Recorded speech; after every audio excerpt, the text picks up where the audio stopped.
Welcome back to my channel. I am Rituja welcoming you all. जैसे कि आप सब जानते हैं कि बहुत दिनों बाद मैं वीडियो पोस्ट कर रही हूँ, ऑलमोस्ट 2.5 मंथ्स बाद।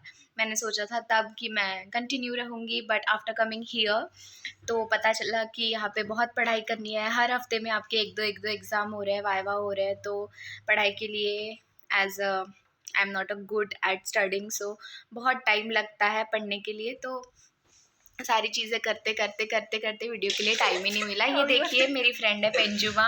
पेंजुमा से hi. Hi. She wanted to come in this video. मुझे दिखा बोल रही थी। So I thought about, and she is Preeti, she is not at all interested in this video, so let it B.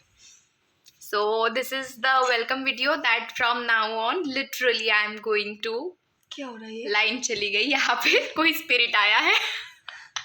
Bad spirit.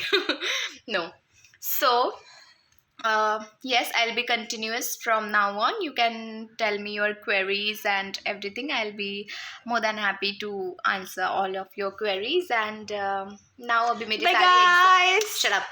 Now अभी मेरी सारी exams हो गई है. Only one exam and 2 vivas बाकी है. But still I have studied for that. So I have time to make videos now. Bye bye. Take care. Bye, take care. I love you.